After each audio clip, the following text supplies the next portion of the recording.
बुंदेलखंड का बलरामपुर गांव। इस गांव को लोग श्रापित गांव के नाम से भी पहचानते हैं। इस गांव में बेटे हैं, बेटियां हैं, पर एक भी बेटा नहीं बचता है। बेटे का 16वां जन्मदिन ही उसका आखिरी दिन होता है।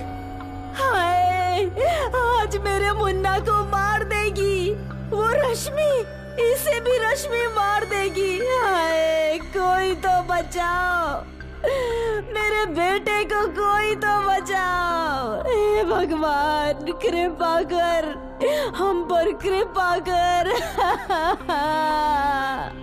इस गांव का हर इंसान श्राप से बेबस है। जैसे ही इस गांव के लड़के 16 साल के हो जाते हैं, वो खुद रस्सी से लटक कर अपनी जान दे दिया करते थे और फिर सारा गांव उस बेटे की मौत का मातम मनाता था। प्रणव लगभग 15 वर्ष का था।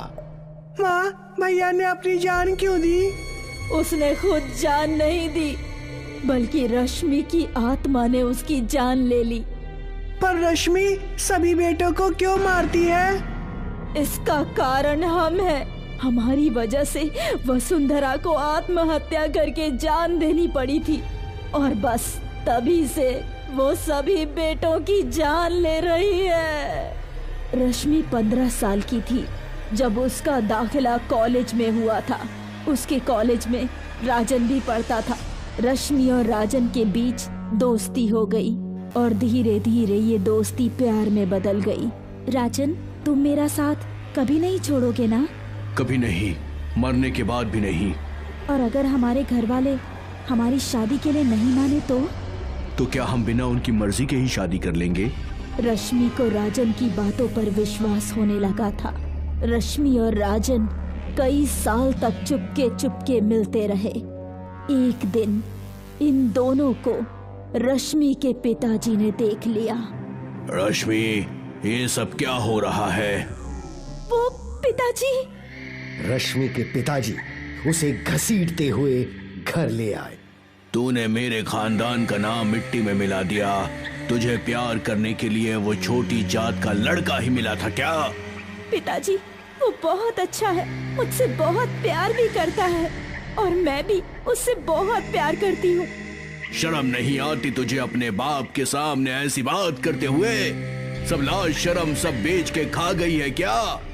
और भाग्यवान ये सब तुम्हारे लाड़ प्यार का नतीजा है, जो आज ये लड़की ये सब गुल खिला रही है और ये सब तुम्हारी छूट की वजह से है।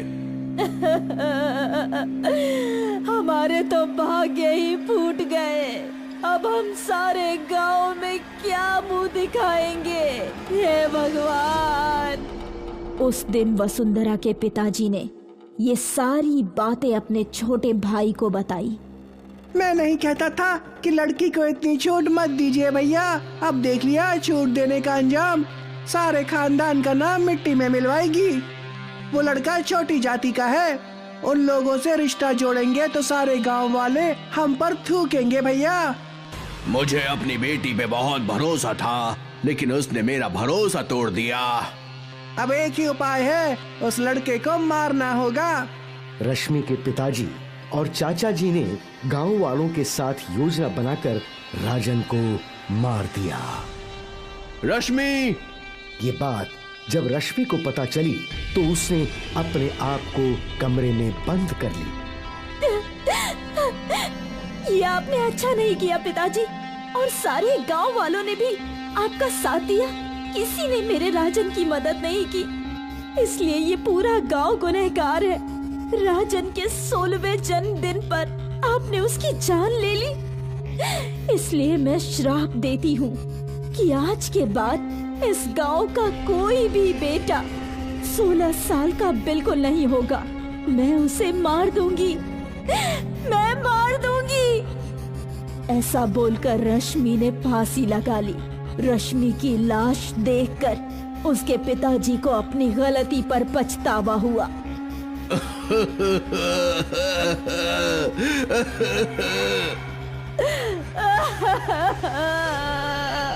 लेकिन अब बहुत देर हो चुकी थी। राजन और रश्मि दोनों मर चुके थे। इसके बाद सबसे पहले मदन जो रश्मि का चचेरा भाई था, उसने अपने 16वें जन्मदिन पर फांसी से लटक कर अपनी जान दे दी।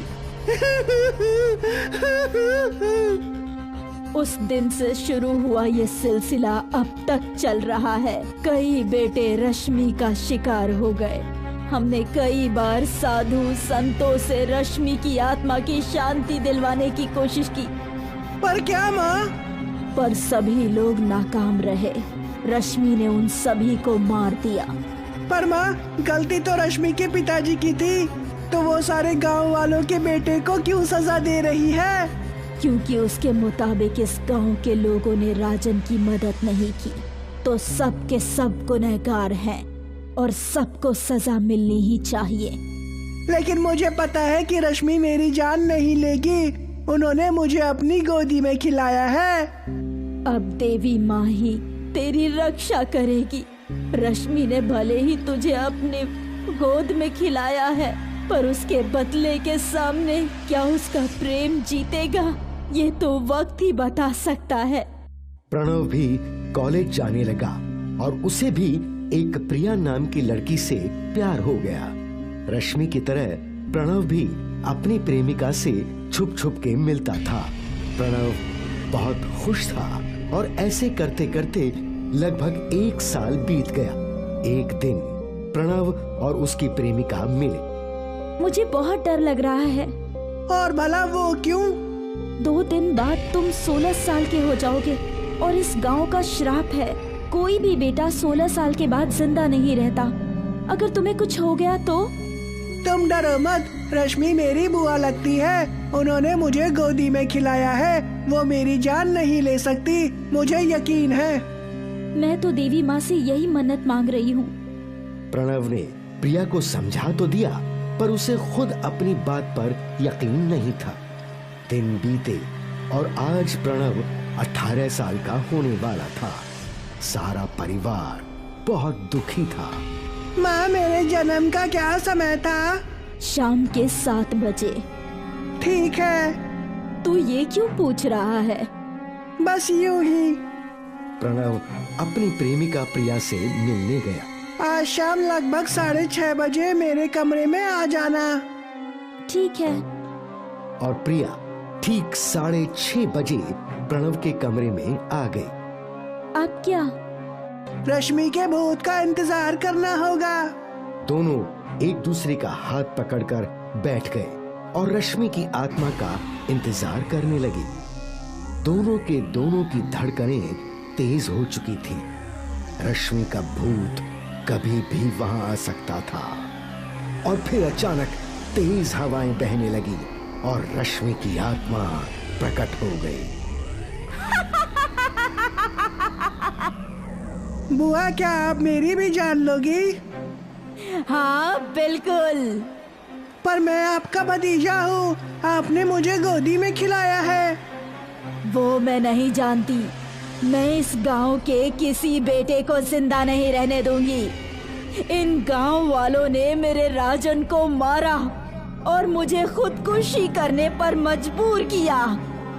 पर बुआ, आपके पिताजी की गलती की सजा आप सारे गांव वालों को क्यों दे रही हैं? क्योंकि सभी ने मेरे साथ नाइंसाफी की, मुझे और मेरे राजन को अलग किया। और अब आप वही मेरे साथ करने वाली हैं। क्या मतलब?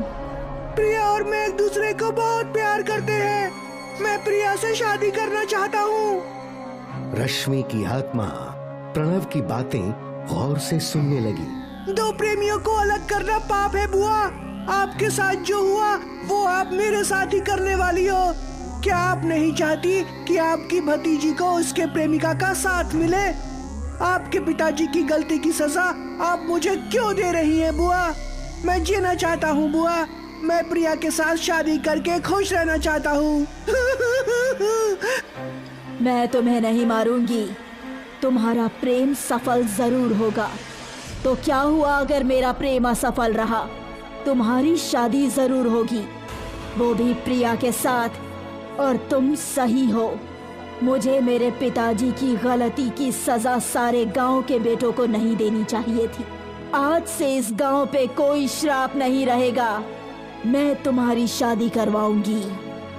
कुछ साल बाद प्रणव और प्रिया की शादी हो गई।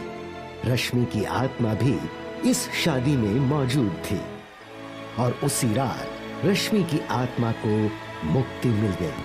फिर कभी इस गांव में कोई बेटा नहीं मरा। भूतिया गांव फिर से खुशहाल हो गया।